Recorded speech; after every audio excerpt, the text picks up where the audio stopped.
the most damaging kinds of pornography are those that involve violence and sexual violence.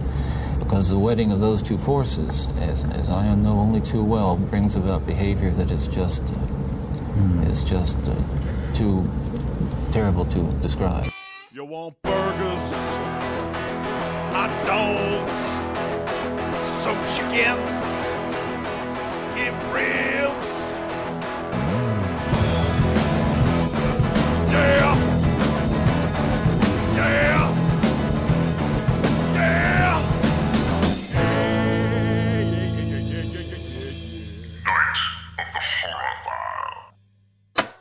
I can show you the world. Please don't.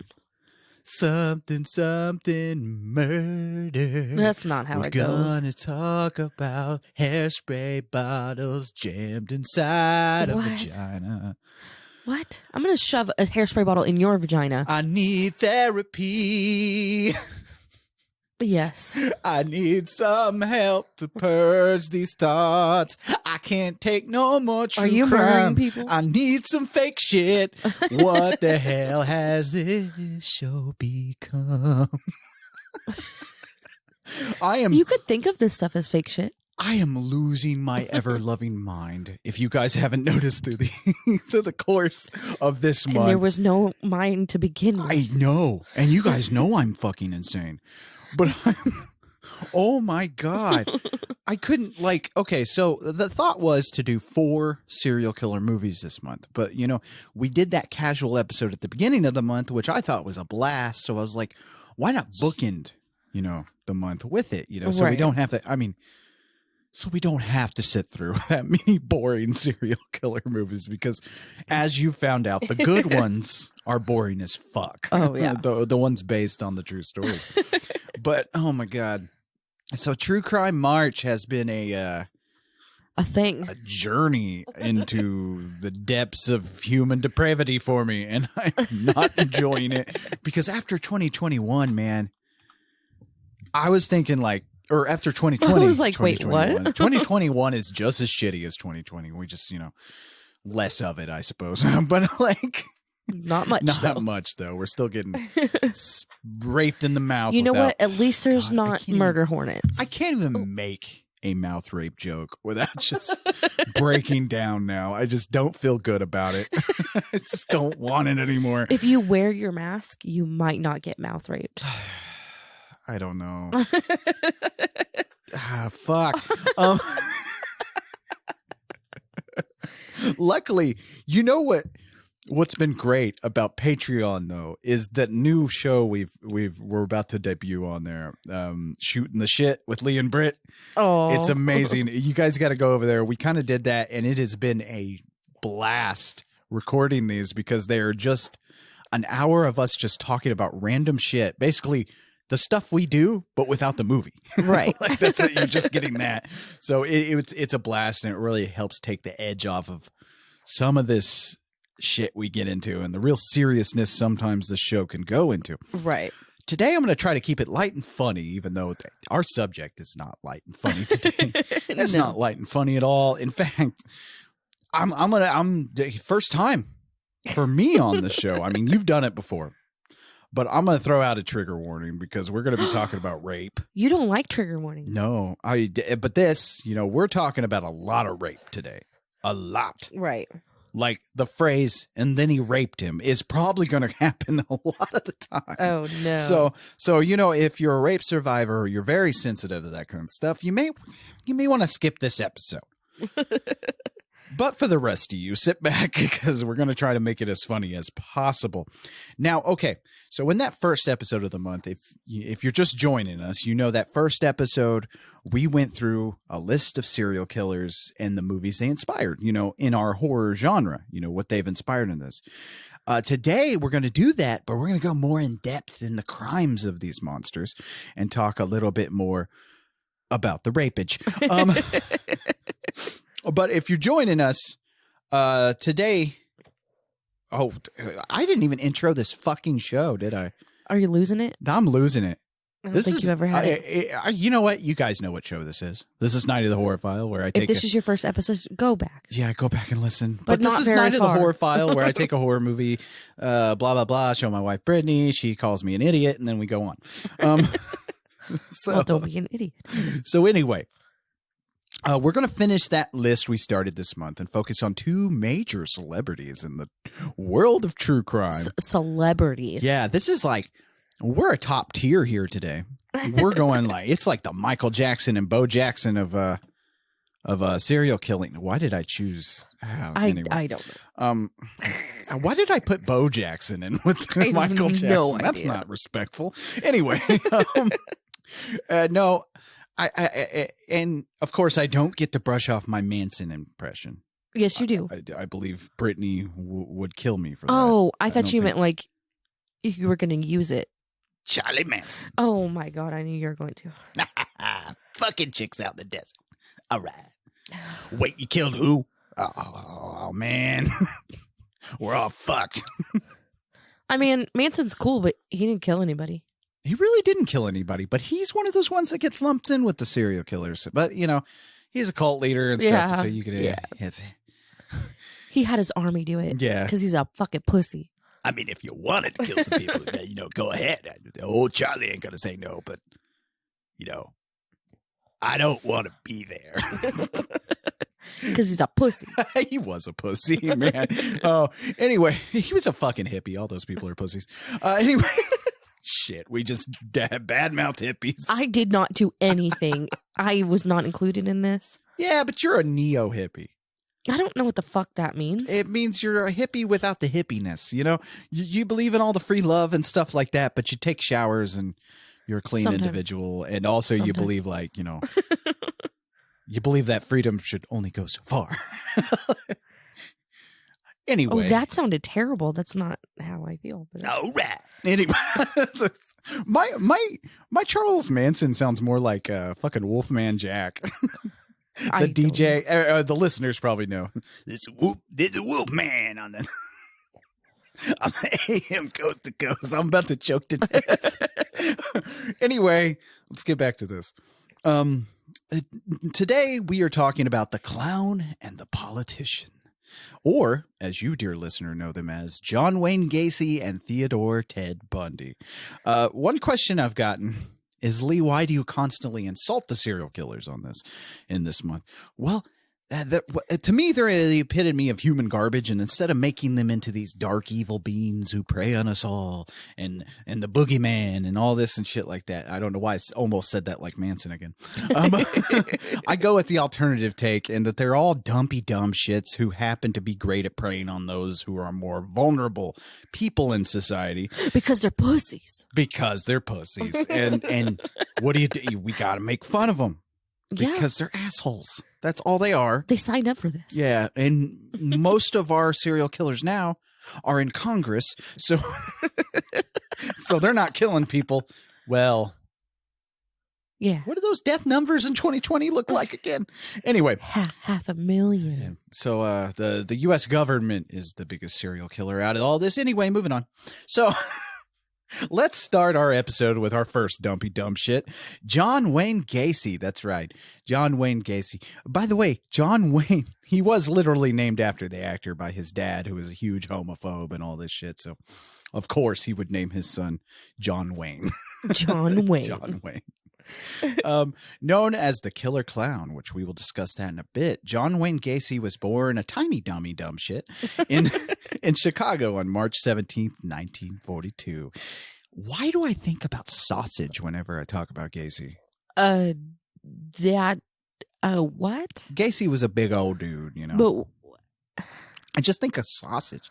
You know, Chicago, I just keep thinking like, oh, yeah, gotta get some I can't do a Chicago accent. No. Can I? What the fuck was that shit? you need to stop. It was like a Canadian got hit in the head with a bar. Put the coffee down. Put it down.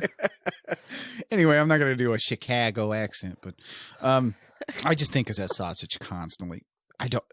Oh, no. Is it because he murdered boys? Fuck. Anyway. God don't know, damn my but- fucking brain this month. Anyway, His father was a machinist and veteran of World War I, who Gacy said would often drink and get plastered in the basement and talk to himself in 2 different voices. And it's that thought alone makes me crack up, because you imagine this drunk motherfucker in like the 40s and shit, just down in the basement, just fucking talking to himself. There, you think old John Wayne's going to turn out to be a sissy? Yeah, I do. I do think he's going to be a sissy. That bitch of a mother keeps egging him on. Yeah, you fuck her too. And just the whole family's just upstairs, just staring at the stairwell. Like, oh, fuck. You have friends over. Oh, that's just Dad. Just my dad. It's okay. He's just a little weird. Want some more sausage? Anyway, so, his story doesn't even contain sausage, and yet I'm stuck on it. You got the sausage on the brain? I think I do. Anyway. You got the meat? Do I need the meat on the brain? Anyway, let's go on. Oh, my God. Anyway, his father was I already said that. Lee's losing it. Put the coffee away. How much have you heard about Gacy? What do you know so much? Do you know anything about John Wayne Gacy? Besides the clown aspect, everybody knows that. Not a whole lot. So here's the thing. I like true crime. Okay. Right. But that was not our last episode. That was our Patreon episode. Yeah. See, when I like something, when I like something, I like it, but I don't like it like you do. Yeah, you don't go deep into the shit. No. You just ready? Deeper. Deep. Anyway, goddamn the amount of rape. Anyway, but you are more of like a passerby when you get into stuff. Like anything that comes across your radar, you listen to or you'll read about, but you don't hunt out every single fact. No. And consume every single part of all this, which is probably what's leading me to insanity this month. You need to calm the fuck down. But anyway, look up a picture just for me while I'm talking. I've seen a picture of him. Okay, of Gacy. Do you see the sausage? I did not see his sausage. I'm sorry. Anyway, ew. Oh, God. Gacy's dick. Oh, God. I did not say dick. Oh. I said sausage. Yeah, but still. Oh. Ivan is judging you. Oh, Ivan's our brand new skeleton, which we are off track, everybody. I'm sorry. Anyway, so Gacy Sr. was obsessed with his son being a sissy, as I kind of alluded to. He, of course, was a my son ain't no queer type of guy and would constantly belittle Gacy, such as the time they were working on a car and little John, well, big little John, rearranged some car parts wrong, which resulted in his beating. And when his mother stepped in to try to calm him down, he hit her and said she was enabling sissiness. He's a sissy because he got the car parts wrong? Yes. Oh. It is... Well, because, Gacy was born with like a heart condition, so he couldn't get into sports. So he was out of shape at a very early age. So already he's probably just this little soft kid back then. And his dad is like a World War veteran and a machinist. So he's like, you little fucker. No son of mine's going to be a fruit picker. Which, by the way, if you read anything from Gacy or read about Gacy, he was constantly obsessed with saying he wasn't gay. Oh, damn. But the man, at one point in his marriage, the man called off sex with his wife, said, hey, we ain't doing this no more. What? And of course, she wasn't going to get divorced at the time. But you know what's funny? What finally caused them to get divorced was finances. Okay. It wasn't the fact that he was openly masturbating to gay porn in front of her. Or she would find semen-stained bikini briefs behind the dresser and under the bed. Okay. It wasn't all this. Or when they were out to dinner, he would openly comment of the tightness of a young man's ass.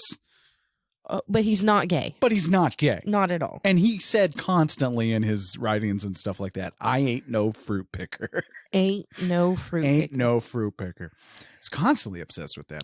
And his rationalization for this was because he was bisexual, because he was still dating and having sex with women. But, well, no, at one point he stopped having sex with women. But he was still married to a woman and stuff like that. And he was bisexual. He considered himself not gay. Okay. I'm like, I don't understand that. Because there are guys who do that shit, who are married and have sex with men and say I ain't gay. I might be bi, but I ain't gay. It's like, yeah, cool. Yeah, you are bisexual, but at the same time, man, I don't know. Having sex with a man is the gayest you can get. I think so. I really think so.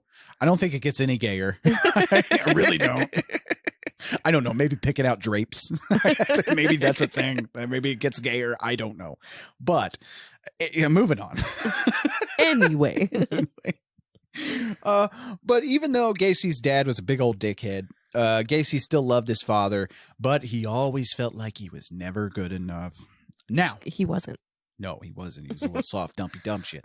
Now, Wow. you kind of wish when you read on through this story and when you get to the murders and stuff he committed, you kind of wish his father would have just went nuts. Just fucking the shot his fuck? son. You know what I mean? I guess. One You for kind of wonder, is that good? I don't know. Oh God, there were so many jokes that I was about to make and go into family killing, and we don't need to joke about that. Anyway, moving on. Now, at age 18 in 1960, Gacy began his dive into American politics, working for a Democratic Party candidate, which of course his father called him a patsy at the time. A patsy? You're working for the goddamn Democrats. Okay. Just think of his father as a Trump voter, and you'll picture his father perfectly clear. Now, I think this shows, though, that not all Democrats can be trusted either. Well, Gacy yeah, we was a knew that. Okay, so moving on. Let's flash forward to 1963, when Gacy marries Marilyn Myers, whose father then purchased 3 Kentucky Fried Chicken restaurants in Waterloo, Iowa. The couple moved there so Gacy could manage all 3. However, what he had to do was live in Marilyn's former parents' home, which had been vacated for a long time. So free house. Free house. The offer was incredible. Gacy would get $15,000 a year, the equivalent of $123,000 of today's money. Oh, dang. So he was set up, right? Plus restaurant profits. He was getting the restaurant profits and everything, living high on the hog, eating chicken. And you imagine just him outside, I ain't no fruit picker, but I have good chicken. Y'all come in to the KFC and get some chicken. Fucking Gacy. Anyway. Oh, my gosh. So that's the end, right? Gacy lived happily ever after, sold chicken, died. 33 boys. Let me finish. So it was around this time. 33. 33. We're getting to it. Oh, my God. Oh, 26 under the house and others in the backyard. Anyway, so it was around this time that Gacy opened a club in his basement. A club? Yes, complete with oh God. At one point he had like red lights, mattresses and the shit and stuff like that, and his wife was never allowed in the basement. I don't what Was it a sex club? I gotta say, people out there, if your husband doesn't allow you in any part of the house, if there's a padlock on any of the part of the house and his eyebrow cocks up and says, "Don't go in there," divorce the man. Oh, yeah. Divorce the man. Oh, yeah. It's like, I don't know what John's doing down in the basement, but there's a chainsaw going off. Anyway.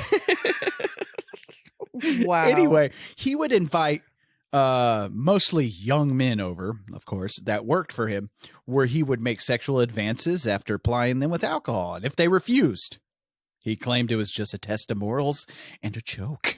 Oh, I was just joking. I was just joking with you. I don't want you to suck my dick. Why do they always resort to that? Huh? Why do they always resort to that? I don't know. It was a joke. Or my favorite is it was a test to make sure you weren't gay. Oh, Like, my why did you need to know that, John? Oh, Wow. Oh, one kid he talked to. One kid, and this is famous. He would always say this. He'd be like, a guy sucking your dick ain't any different than a woman sucking your dick. So we could do that. So he would. he would get these. I don't know, man. What? I just don't understand how big ass John Gacy was able to talk everybody into gay scenarios. But when you consider that they're in his employment, and He probably was like, and plus at the time he's bribing them. probably like there's probably drugs involved and all sorts of shit, and he's probably like, oh yeah, oh well, if you tell somebody about that, I'll tell them about the drugs and shit like that. And right. nobody wanted to be gay back then. Nobody wanted to be labeled as gay. Oh, I was like, what? You messed up your words, and I was did mess up confused. my for a words. second. I'm still I was losing like, my mind. What? But that's the thing. Nobody wanted to be labeled as gay back then. Not even Gacy himself. Right.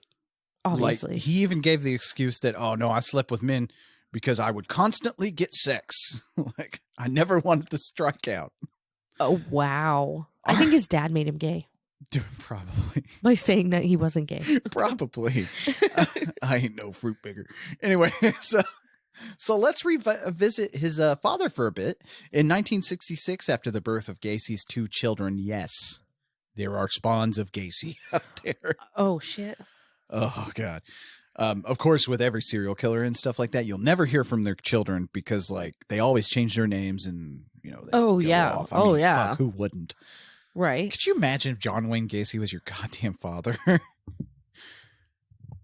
It's fucking shit. Dad's in the basement with a boy again.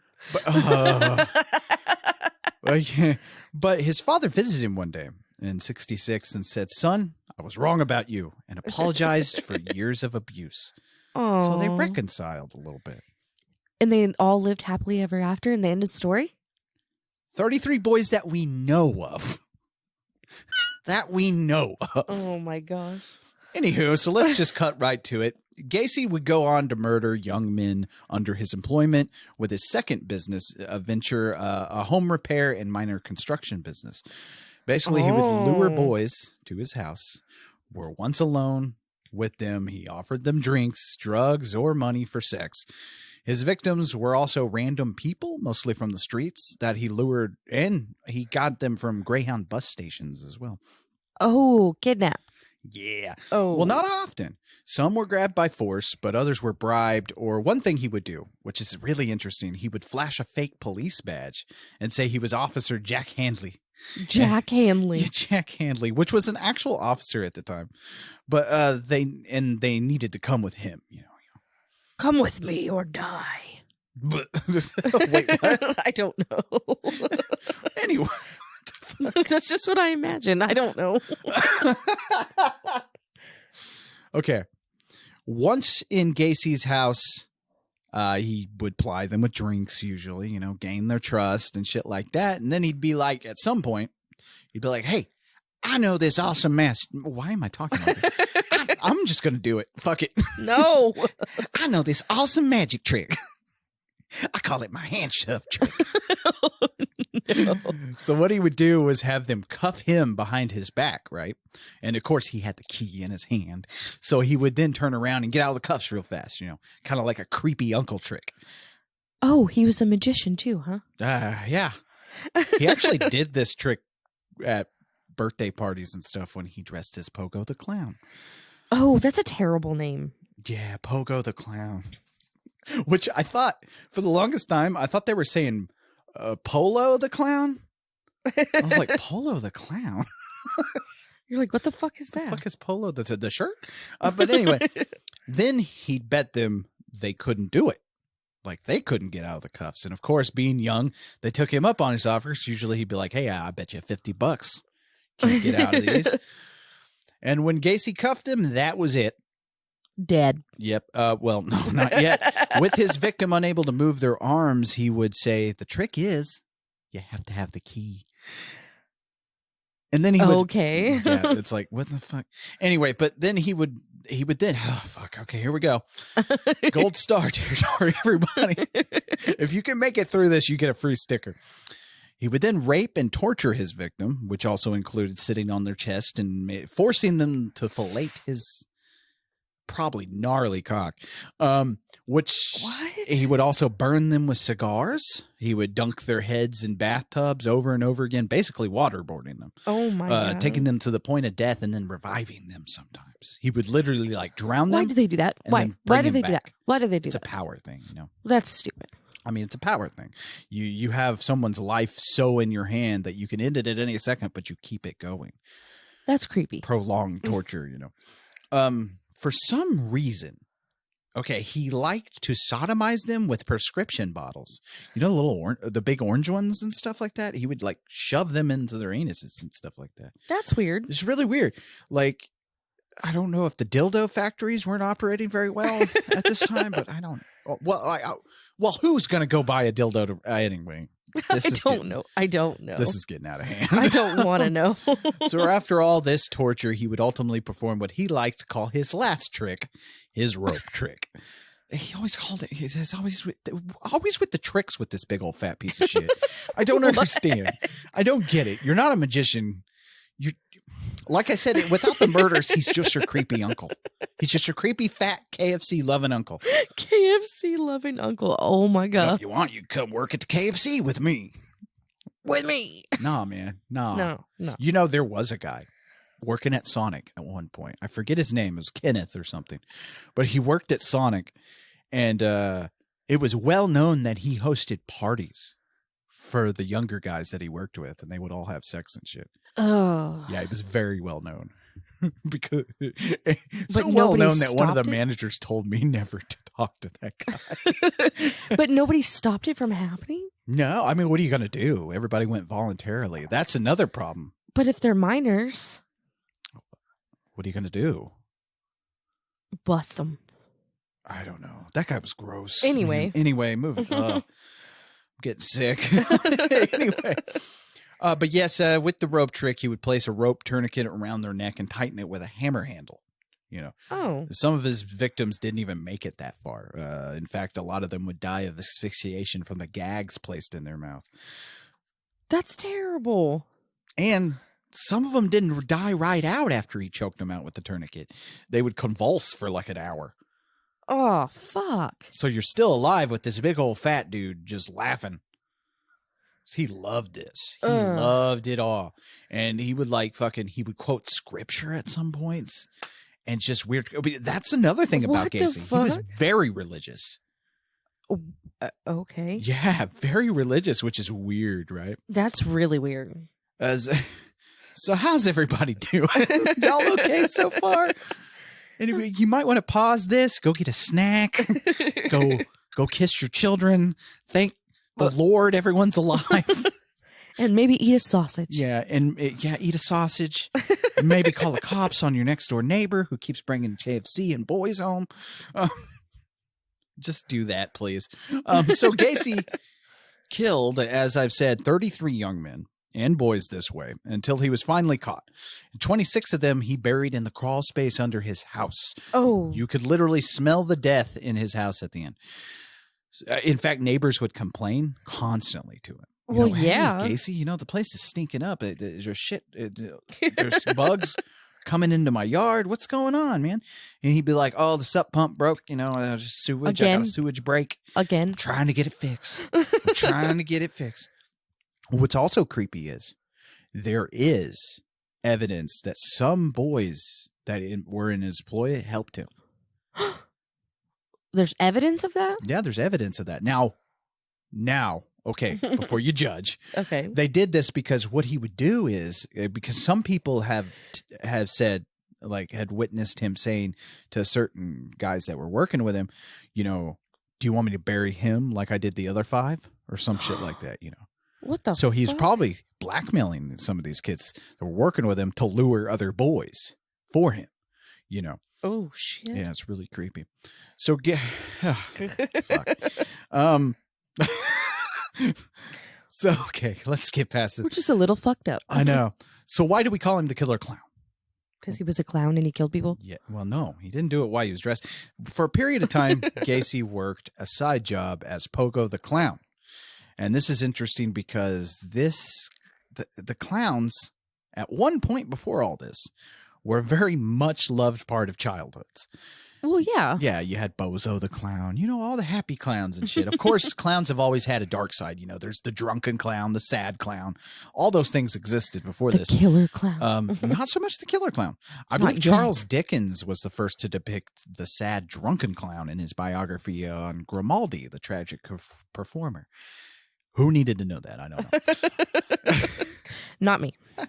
But in my opinion, it was Gacy who had the biggest influence on our deep, dark fear and phobias of clowns. So, what do you think about clowns? How do you feel about clowns? We've done one clown movie, right? We've done Killer Clowns From Outer Space. Yeah. Oh, and we kind of did a Poltergeist with the Killer Clown doll.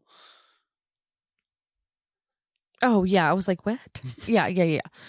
Brittany watches these things and just ends it all. It just She's just like, I got to push this shit out of my head now. because then I got to go to the next one, and I just don't. I don't have space in my We brain. do this for all weekly, of people. Weekly. this. Right. I used to not like clowns. I used to be more scared of clowns, but then I grew up. I don't know what it is. I don't know how to explain it. Like, I'm just not. Yeah, I don't know what it is, but it's like watching all these movies over time. I used to be terrified of clowns up until my teenage years, but watching so many movies over the years. I'm 33 now. You can say I've watched a new movie every day. So Probably. think about that. And the funny part about when I watch movies, I don't just watch one. I sit down and watch a slew of movies. Oh, It's yeah. always a marathon. But I don't know. For some reason, the movies have really helped me with that fear and stuff. I don't know what it is, but clowns aren't scary anymore. Well, because we can distinguish between reality and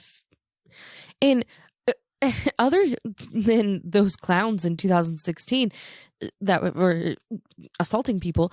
They never actually assaulted anyone. Oh, that's right. They were just They hanging were out. just showing up being creepy. Right. And so, like, other than that, I've never, like, encountered a clown in real life. Not a scary clown. Right. They're just annoying to me. I don't like clowns because they're fucking annoying. Right. But, like, the funny part about those clown, what do you call that? A clown epidemic we had for a little while there? Like, after that, it seems like whenever something, like, actually happens with a clown in real life, movies come out about that. Oh, yeah. Life, art imitates life often. And so, like, you got a bunch of killer clown movies like that, But anyway, well, as you can see, though, above, during all his killings and stuff, he wasn't killing in clown makeup, nor was he Pogo very often. Right. But nonetheless, between 1972 and 1978, he was a registered clown. Like a registered performer. So Right. He was professional. Hell, he even told investigators a joke once. He said, clowns can get away with murder.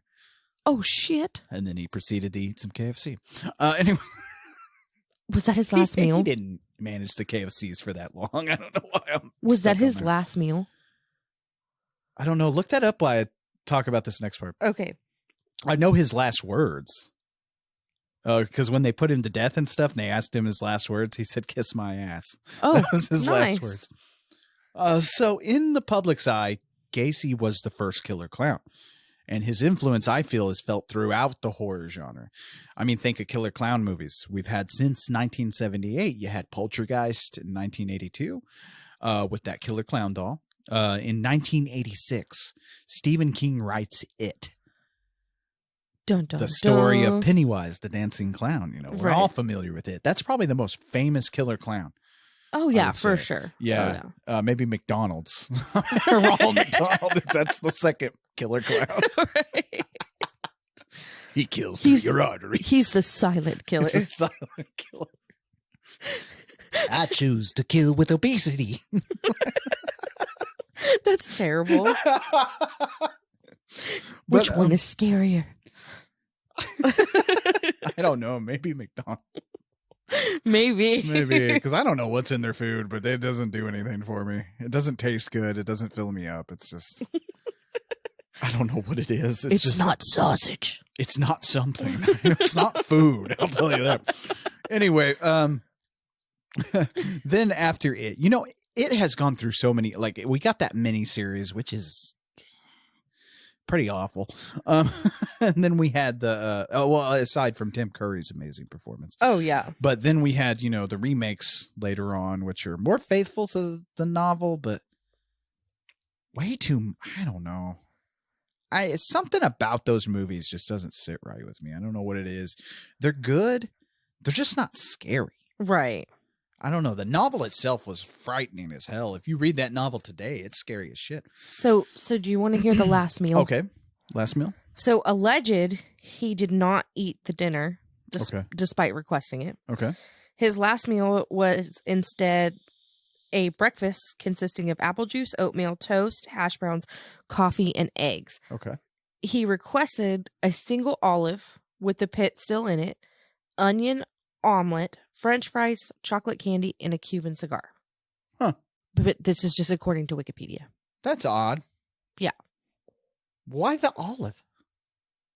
One single olive, huh? With the pit still inside. With the pit? I don't know.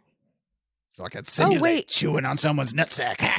That was just Wikipedia, though. Hold on a second. Yeah, Wikipedia. You can't really trust them all the time. That's user generated, Okay, this is insider.com. Okay.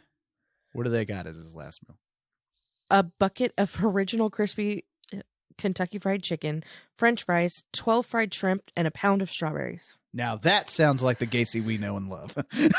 Yeah. That's Gacy right there. Yeah. He had a bucket of chicken as his last meal. That's what I was asking you before. This big old dumpy dumb shit, I swear. Anyway, may he rot in hell. All right, anyway, now most professional clowns. This is another interesting thing about his clown makeup. Look up Gacy as a clown. I've seen it. Okay, I want all our listeners to look it up too. If you're not driving, don't start looking up pictures while you're driving, please. Right. We are not responsible for injuries. Now, most professional clowns will tell you that when you do clown makeup, and also look up makeup from other clowns, the proper way is not to have any sharp points on like the smiles and like the stuff above your eyes and stuff like that. You don't want sharp points. Okay.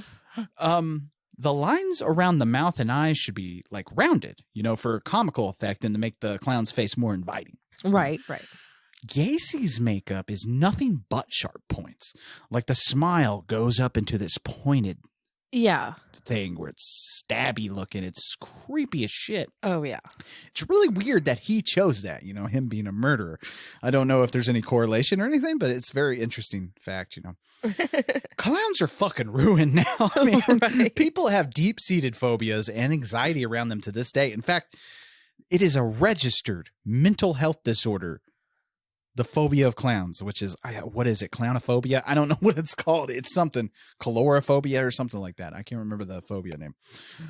But really, though, I'm surprised Gacy didn't make KFC a fearful thing. Right. There's no KFC horror movies, the Kentucky Fried Children or something like that. Whoa. Oh, Kentucky Fried Children. That's a good name.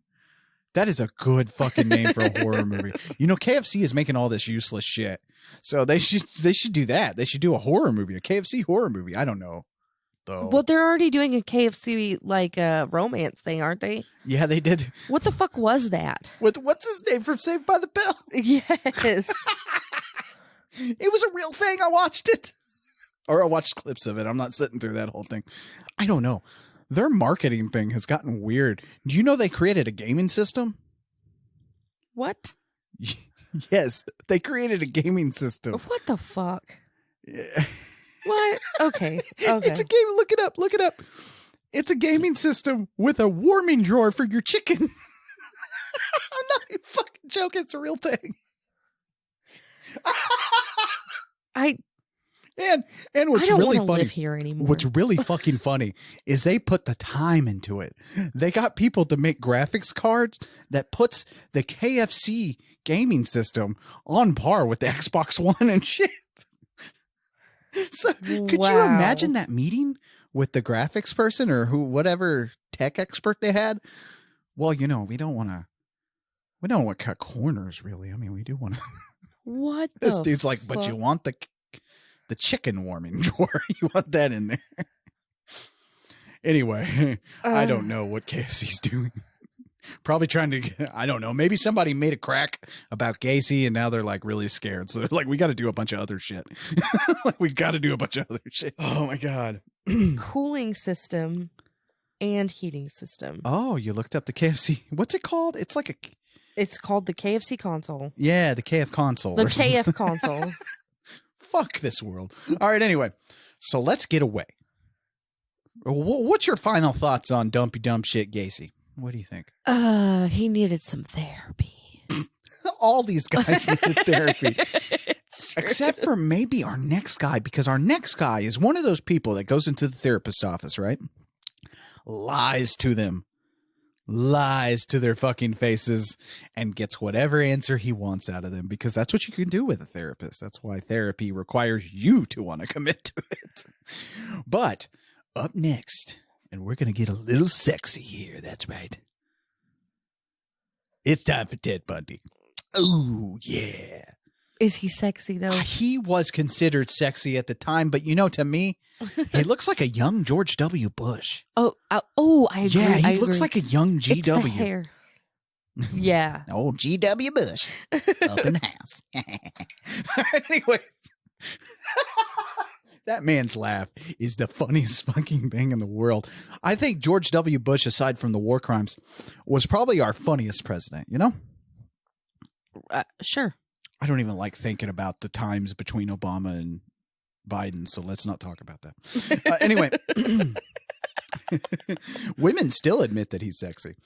But famous serial killer, Ted Bundy. He's probably the most famous serial killer in American history, and he's pretty much the basis of what we think the typical serial killer is. You know, charismatic, full of himself, and yes, very, very sadistic.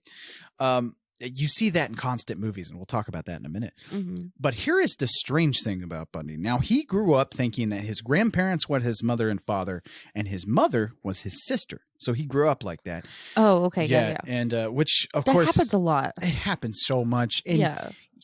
You know, he would spend most of his life resenting his mother for never talking about his actual father, and him having to discover the parentage for himself. Honestly, when you research Bundy, he blamed everything from this to fucking pornography at the end for making him kill. But, you know, Jack Nicholson grew up the same way, and he became one of the most revered actors ever to live. And now he's chilling. He's fat. He's eating hoagies on a boat. He's living his greatest life. You know, I saw a picture of Jack Nicholson the other day. I know exactly what you're talking about. Yep. And he's just having a good old time at the basketball game. And I'm like, that's where I want my old actors. I want them just living it up. Right. Like he's retired. Let him. I don't even care if one day we see a picture of Jack Nicholson naked, just fucking walking through the streets, eating a burger. Good for him. He earned it. But anyway, but the thing is, what everybody always gets stuck on when they research serial killers, in the end, you know, is why they do it. You know, everybody's like, why do they do this? Maybe it's the McDonald triad, the bedwetting and the head injuries. Maybe it's this. Maybe it's all their childhood. Maybe their childhood being fucked up. Plenty of people have fucked up childhoods and go on to live normal lives. Oh, yeah. Yeah. Like plenty a lot of us. people. Plenty of people have schizophrenia and go on to live normal lives with medication. They seek out help. Right. And they get that help, and then they get their medication. And I know sometimes it's harder, you know, for some people, but still, you know, there are options. And my thing about it, in my opinion, is I think what people forget is that these people kill because they want to. That's what they want to fucking do. Yeah. You know, even in interviews with Jeffrey Dahmer, who I believe is the most honest serial killer. Right. You know, even he said, nothing, I made my choices. Right. You know, I made the choice to kill. Yeah. Because all these guys could have ended up normal. Ted Bundy could have been a politician. He could have been running our government. Oh, God. You slowly like. Oh, God. Anyway, the problem with Ted's early years is he constantly lied about it as well. He would say, oh, I would withdraw and choose to be alone and And I had no real friends or natural sense on how to develop friendships. He would actually talk like this. He's one of those guys, if you watch his interviews, you want to just punch him right in the fucking jaw. Just really hard. Yeah, I think so. Yeah, you He's saw got a face like yeah, that. you too. saw the documentary and stuff like that. Yeah. The Dahmer files. Fuck. So many documentaries I've watched. The Bundy tapes, I think is what it's called, or the Conversations with a Killer and shit like that. Oh, so much. So much death. Oh yeah, so much. We're not even through. We're about to get some real fucked up shit here a little bit. But he would say that kind of shit. And he would go on to blame anything he could.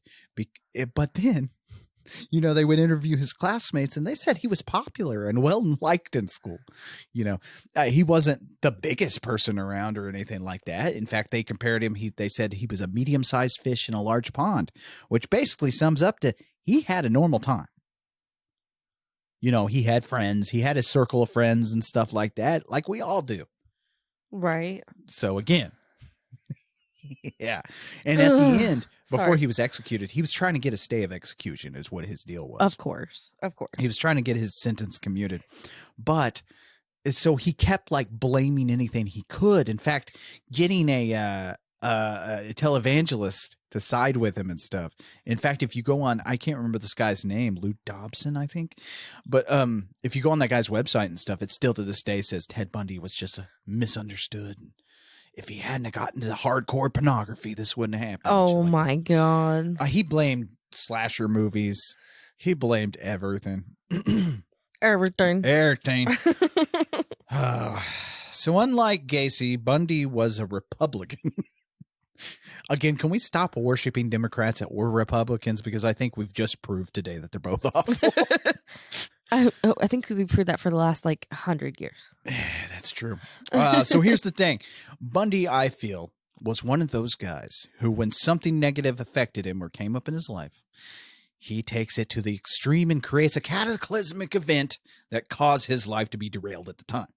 Because Bundy was working as a volunteer at the Seattle office of Nelson Rockefeller at the time in 1968, his presidential campaign. If you guys... I don't think anybody really gives a shit about this, but he was working for a presidential candidate and he was pretty good. Rockefeller said he did a great job, and he would go observe Rockefeller's opponents and stuff. And he'd come back to Rockefeller and be like, okay, this is how you beat him and shit. Oh. And his advice would work. Nice. Obviously Nelson Rockefeller lost, but so I don't know how far that advice really got him.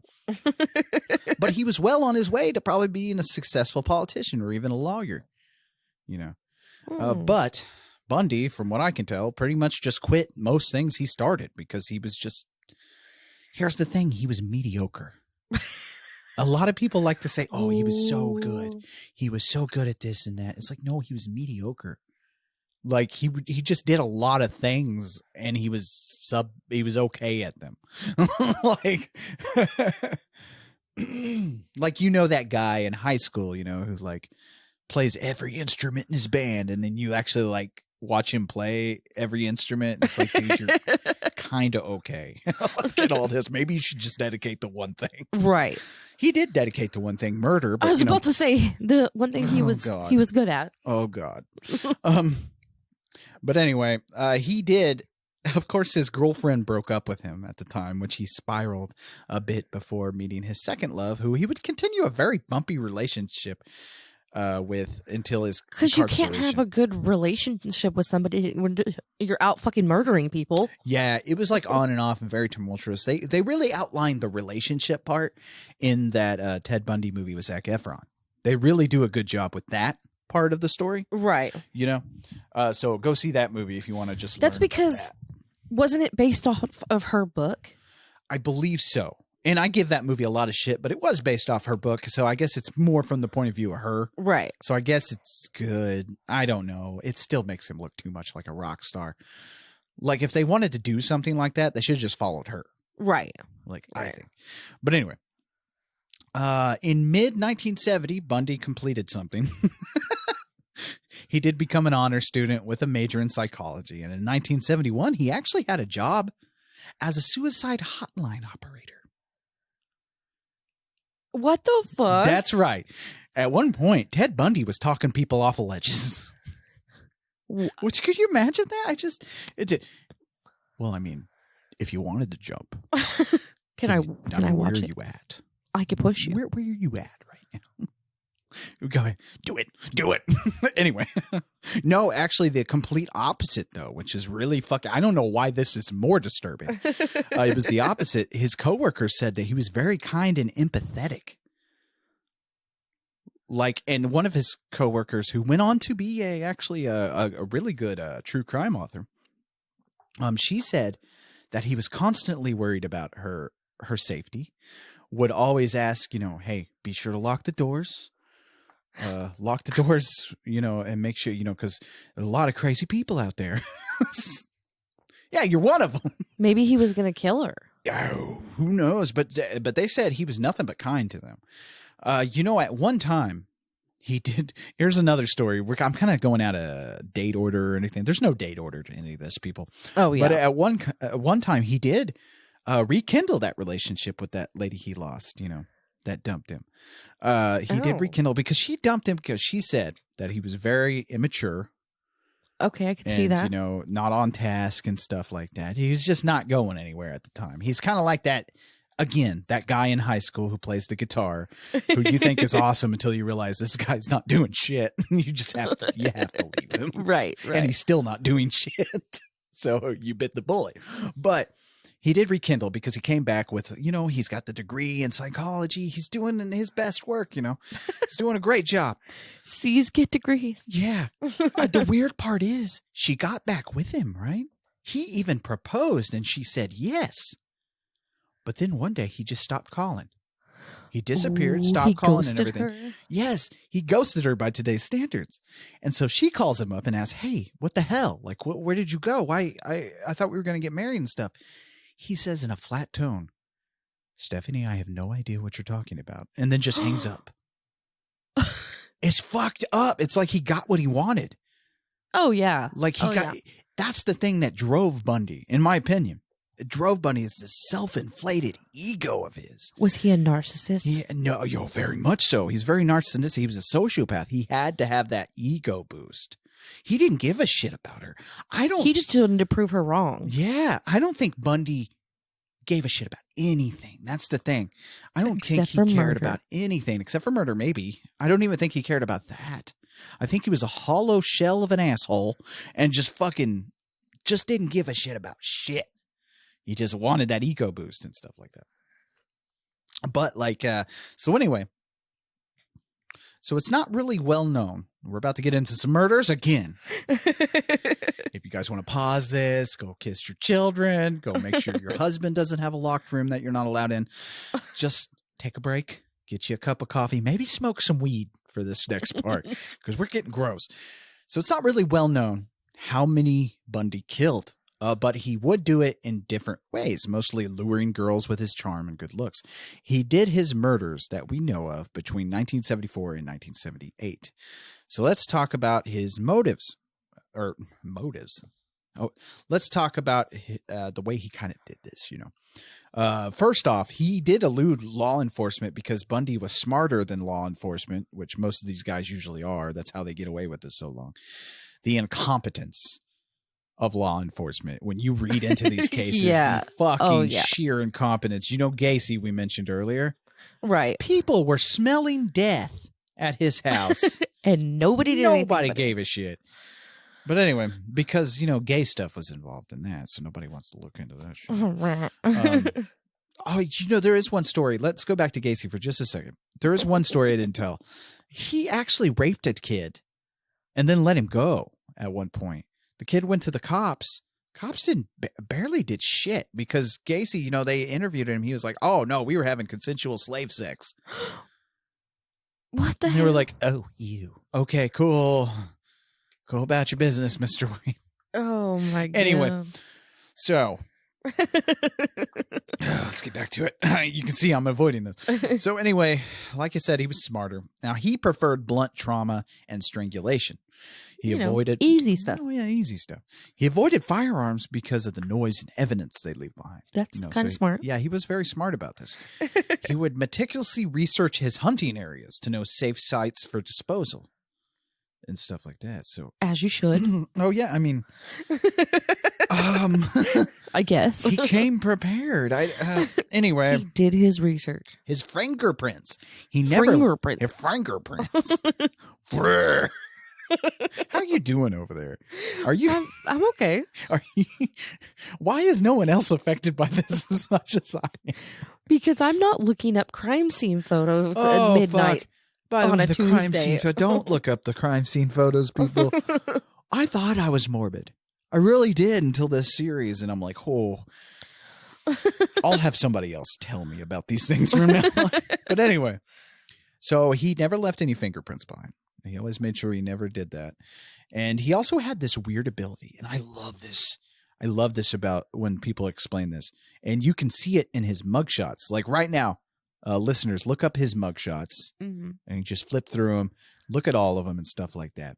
Because he had this weird ability to change his facial expressions in a way to where every picture was different. He almost looks like a completely different person in every picture. It's fucking weird. One investigating officer said it. He was like, he's a fucking changeling, man. He can fucking change his facial expressions. It's the sociopath. Yeah. One guy, one of the bailiffs, I believe, that was taking him to his jail cell one time, he said that, like, there was this weird moment where Bundy got mad about something, and it was like his eyes went black. Oh, shit. Almost, and like his facial expressions changed, and he was a completely different person. He was like, it was almost like he smelled differently too. Oh, wow. It's fucking weird. That's right? crazy. Yeah, really weird. You've only done that to me one time. Did I When smell you were mad. differently? I don't know. You didn't get close enough to me for that. I was eating too much KFC that day. Oh The my farts, gosh. the demon farts. That actually, there is a conspiracy that Ted Bundy was actually a possessed person. A demon possessed person. Oh, yeah. That also, what I just told you all, like, kind of lends into the whole, he was possessed by pornography. Which, I'm sorry, right now, how much hardcore pornography and violence have you watched in your life? I mean, probably not as much as Ted, but not as little as...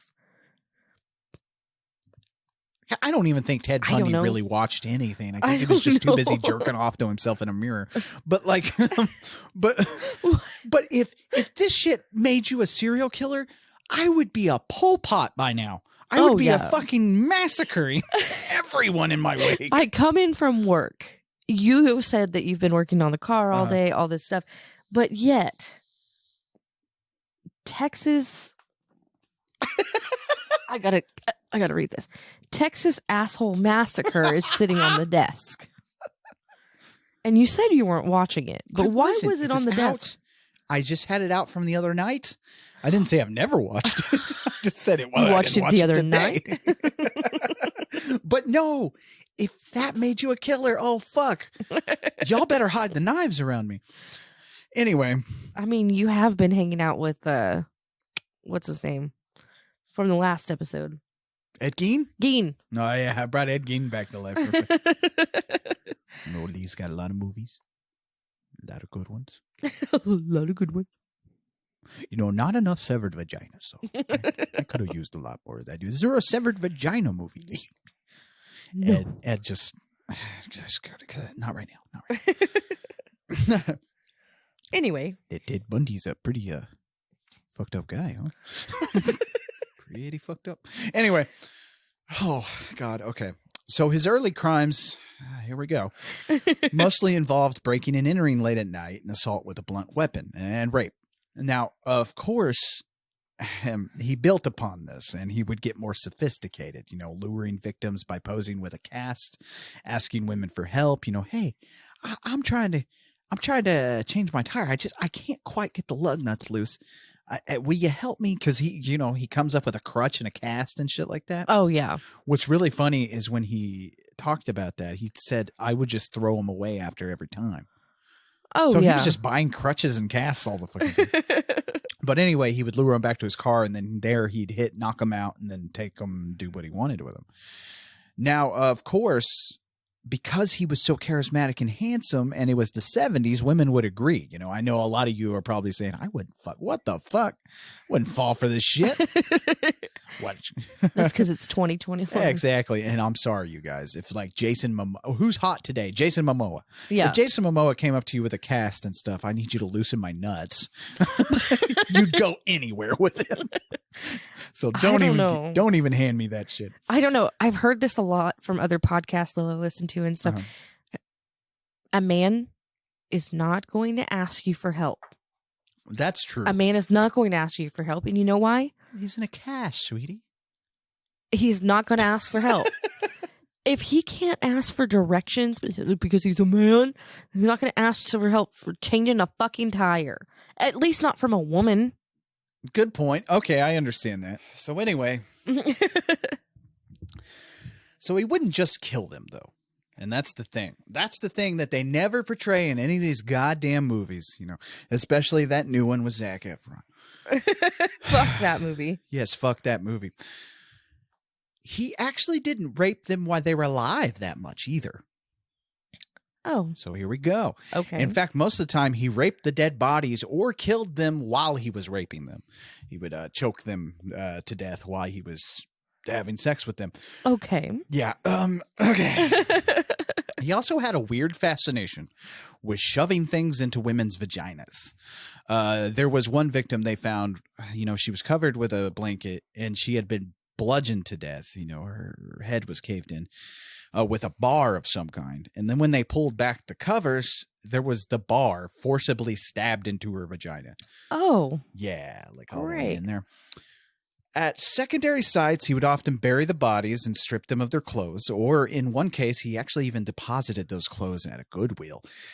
He said he would undress the bodies as a ritual, but mostly it was kind of to minimize trace evidence, get rid of the clothes and stuff like that. Yeah. Now, this is where things get a little weird, and not a lot of people talk about this. He would often return to the sites, dress the women up, paint their nails, do their hair, and shit like that. What the fuck? And, of course, perform necrophilia on them. Of course. Yeah, why they were dead and shit. He actually took Polaroids of these women after he would dress them up and stuff like that. As he told an investigator once, when you work hard to do something right, you don't want to forget it. He wanted to masturbate to it. Oh, yeah. Definitely. Oh, yeah. Well, think about that. You can't, how many times can you really go back to a dead body and perform necrophilia on it? I mean, you have right. Oh, God. Oh, God, he's fucking these decomposing bodies. Anyway, so you have the Polaroid, of course. Right. Oh, God, that's gross. Did he have them like taped to the wall like a mural? Like a jerk wall? Yeah. Oh, God. I don't know. Do you want to know? I don't know. I know at one point when he was apprehended the first time, he had told investigators that, if they had searched the car a little better, they would have found a hidden compartment with all those Polaroids in it. Yeah. Just tell them that. Yeah. Yeah, but he destroyed them after because here's the thing. When he was arrested the first time, he was out on bail. What the fuck? On his own recognizance. Fucking white privilege, I swear. But yeah, anyway, Bundy was actually apprehended but escaped because people are fucking stupid. See, he chose to represent himself. And when you are representing yourself in a case, you don't have to be detained or chained up. So they let him go into the law library one day. Oh, that's right. I do love this. Alone. And of Dumbass. course, he jumps out the fucking open window. He's like, hold on, I have to consult the with one myself. thing, yeah, right. And the one thing I'll credit Bundy for, I'll give him a little credit for proving how stupid our law enforcement and how stupid our court systems are, because my Lord, did he exploit every little nook and cranny. I mean, he made them look like a bunch of idiots. Anyway, so he jumps out the open window and takes off. And that was his first escape. He was apprehended again. So he was taken back again. And while in jail, his friends and legal advisors, here's the infuriating part about Ted Bundy, because he's one of those, it has to be my idea. It can't be circumstance. It has to be me who does it. He couldn't fucking wait to be a free person. Right. Because the thing was, all the evidence against him was it was weak. Right. The biggest damning evidence they had was 3 hair samples in his car. Oh, now, wow. the problem is, it got dismissed. Right. The evidence got dismissed. So the other evidence was just his rape kit he had, which wasn't damaged or anything. It was just his kit. Right. And that's it. And maybe a witness that said he was in the area, because the cop who arrested him, he was in the area of the crime. So that's the thing. The pretrial and stuff, it all had been ruled inadmissible. And his friends and legal advisors were like, just stay put. You're going to get off on this. Right. Yeah, he was going to get free. Dumbass. But he couldn't fucking wait because he's an infuriating piece of shit. In his second escape, Bundy lost a shit ton of weight and climbed through a light fixture he had cut open in the ceiling of his cell. And he escaped through the officers' quarters upstairs and got into some street clothes and left. And that was it. And the second most infuriating part about this. Well, okay, the second most infuriating part about this is that a informant who had the cell next to Bundy told officers that he heard him crawling around because he did a test run one time. He heard him crawling around in the ceiling. What the fuck? These fuckers did nothing. So Oh my God. anyway, Bundy escapes. And guess where he goes? To Virginia. No. Why Virginia? I don't know. It just Although came we in are my talking, brain. Virginia is like a black hole. I don't. Virginia's a terrible place. I don't know, just- I'm sorry, everybody. If you're from Virginia, I apologize, but goddamn. I don't know. That's just the first thing that came to my mind for some reason. But he went to beautiful Tallahassee, Florida. That's right. He's a Florida man. I feel like we should have like Jimmy Buffett playing over this. I blew out my flip flop. Oh my God. He needed a vacation. All of the tourists covered with oil. He needed a vacation. There's Ted Bundy looking pretty anyway. So that's right. Florida, home of a lot of fucked up things in Florida, man. Now, Oh, yes. now he could have laid low. He could have laid low, and he probably would have disappeared into history. We probably wouldn't know where he is if he would have just done this. He was gone. Right. Again, white privilege. Right. But he probably would have disappeared into history as long as he laid low. But this is where he entered the classic serial killer berserker mode. Now, you'll hear this word tossed around a lot.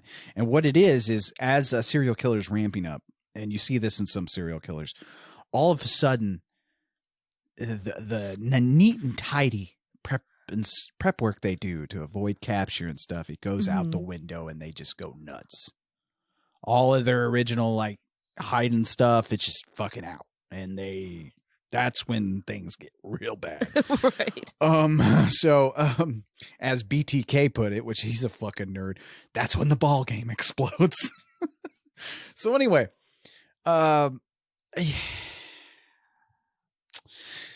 again, we're about to enter some territory here, people.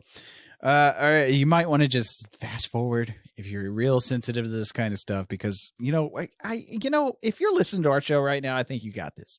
I may be selling our listeners short, but anyway, so Bundy entered Florida State University's Chi Omega sorority house through a broken rear door lock. It was a malfunctioned lock, is how he got in, which really creeps me out because how many doors did he try that night? Right. How many people almost suffered what we're about to go into? It's real creepy that just one broken lock did this. Oh God. So at 2:45 a.m., he bludgeoned Margaret Bowman, 21, with a piece of wood and strangled her with nylon stockings. He then entered the bedroom of Lisa Levy, 20 years old, and beat her and strangled her and bit one of her nipples almost entirely off.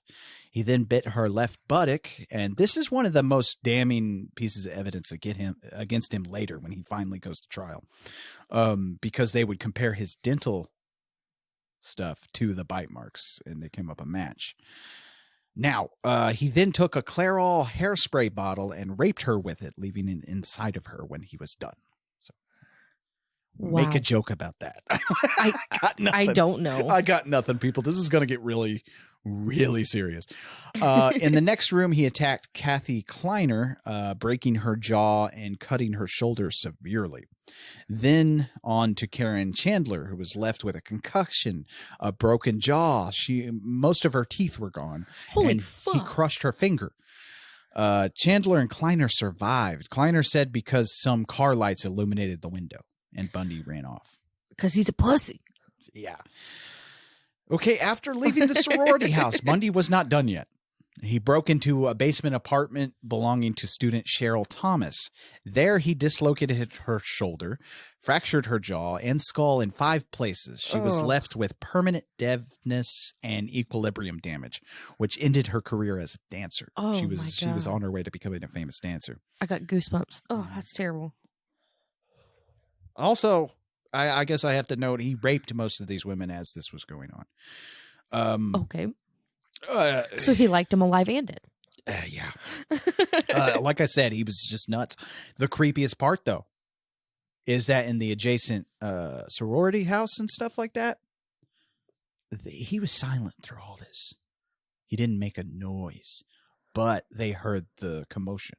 Obviously. Right. They were like, what the fuck is going on over there? Right. So, but he never made a noise.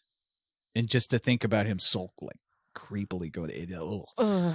So anyway, a semen stain on Thomas's bed helped in his conviction later too. If he would have worn a condom.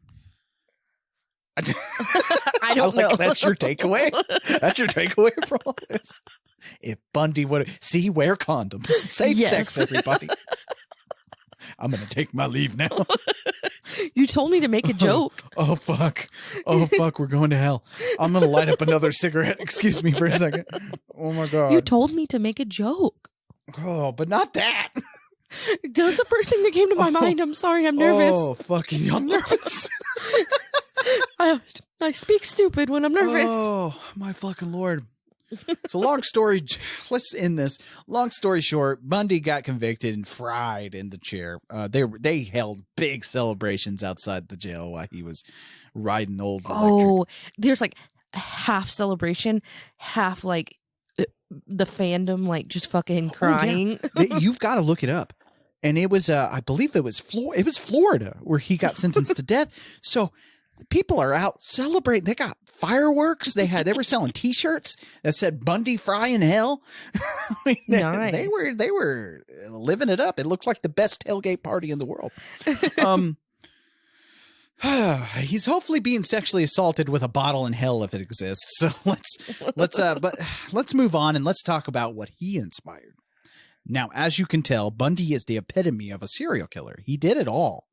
He's all the things that you think of a serial killer, Right? You know, the charm, the good looks, the charisma and shit, and just that self-inflated ego and the hollowness of him.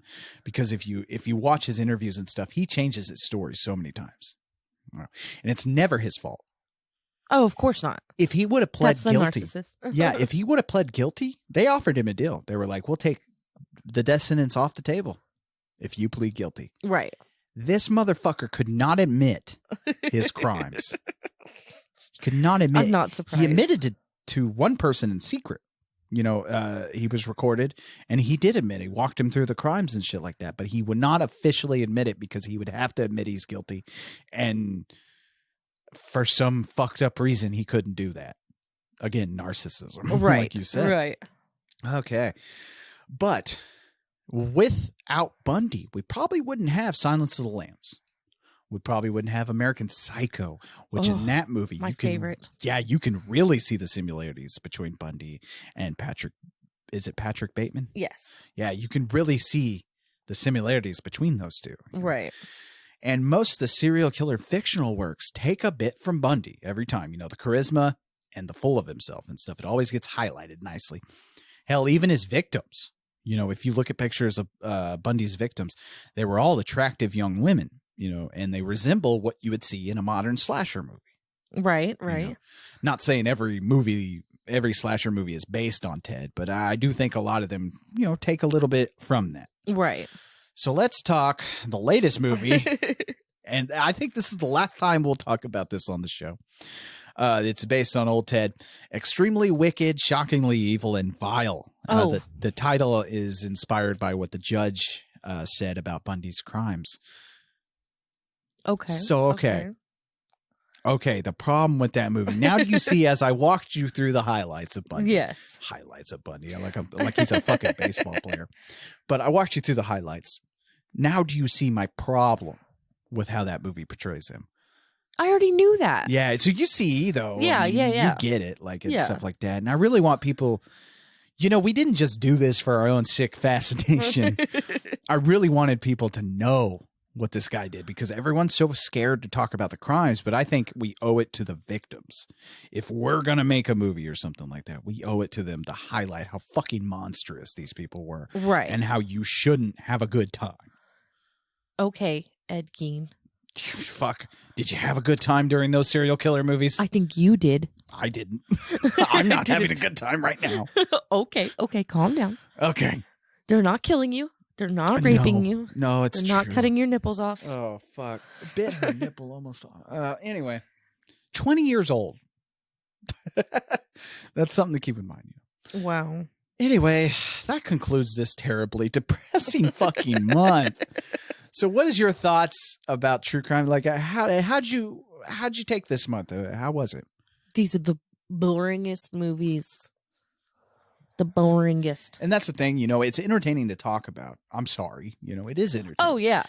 True crime's a big business now. It's entertaining to talk about these things, but to watch them played out. because you can tell in all these movies, even the new ones that come out that everybody loves. Right. I don't know. Actually, I don't think anybody loved that Ted Bundy movie.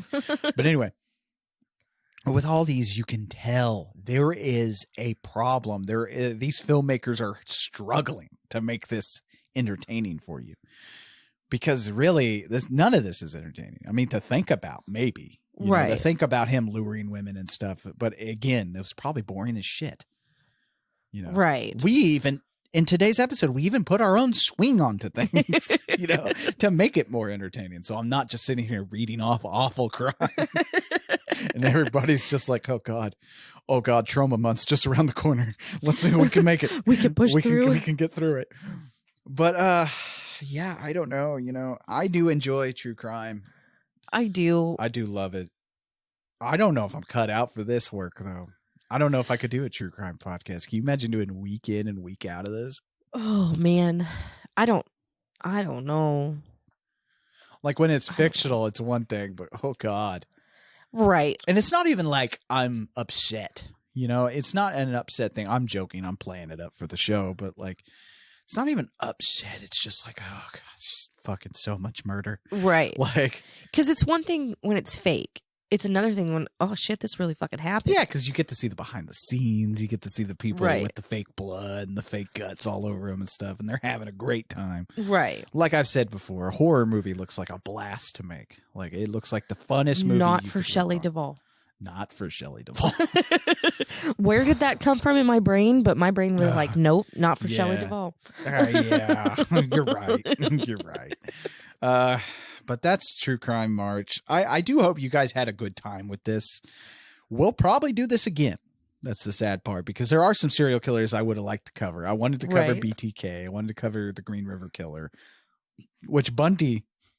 Okay, here's a myth behind that. A lot of people say, oh, Bundy helped them catch the Green River Killer and stuff. He helped them and stuff like that. Here's what Bundy did. He was trying to, again, overturn his conviction and try to get his execution overturned without confessing. And he fucking like, what he would do is he said he can help, he said to the FBI he could help him and stuff like that. And he would go up and write up these reports and stuff in his cell and then bring them back, and they had fucking nothing. When he was helping them, quote, quote marks there, when he was helping them, it was 15 years later when they finally caught Gary Ridgway, the Green River Killer. Oh, wow. Yeah, it was 15 years later. So he did absolutely nothing. He helped with nothing. He was a piece of shit. Both these guys today were pieces of shit. I think Gacy ended up doing some paintings and stuff, which, is it wrong to want a painting? Gacy did. I feel like I don't know. I feel like I want a painting. I don't know. Anyway. Does it have the blood of little boys on it? Oh, I don't know. It probably got his comment in it or some shit. One last jerk. Anyway.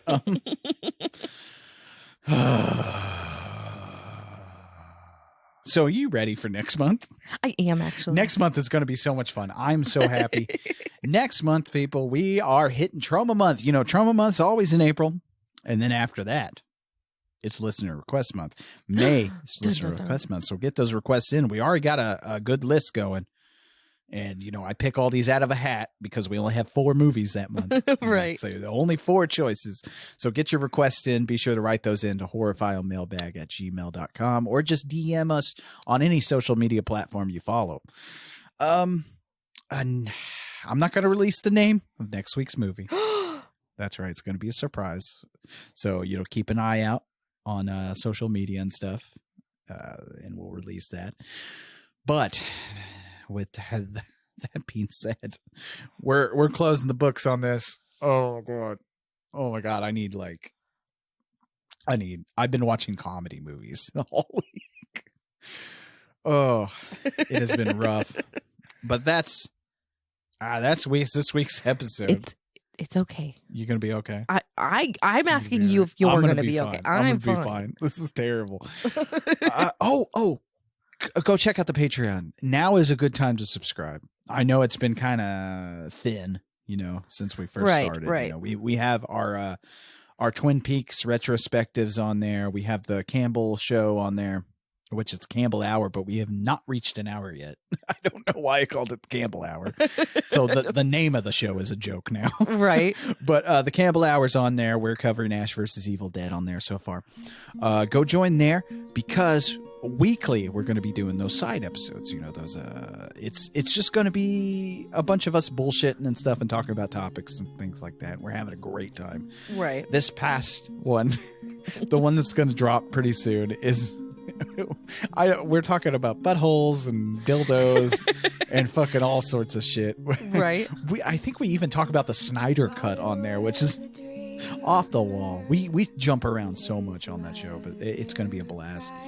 And commentaries. People have been asking about commentaries, or a few of you have been asking about commentaries. Now, commentaries aren't going to be on Patreon anymore. Commentaries are going to shift to the main feed eventually. And I'm probably going to do a every 3 months situation. Right. So every 3 months, I'm going to drop a commentary with me just talking about the movie. Sometimes special guests, sometimes Brittany, if she has availability. But, it's hard. It's hard to do a commentary with our schedules and stuff like that. So we've run into a problem with those. But Patreon, guys, it's what do we have? $5 a month? So you're going to be getting weekly hour episodes. Which, 4 times a week, there's 4 hours. Hopefully, Twin Peaks is usually always an hour, and the Bruce Campbell hour, So you're getting 4, 5, 6. You're getting 6 hours of extra stuff a month. So, go join that if you want extra. And you want to support the show because all the money from Patreon does go to paying for all this because this is not cheap. Yeah, because the show is kind of expensive to run, and I don't want ads. I'm not going to monetize any of this shit. Right. I just don't. I don't know. I don't like it.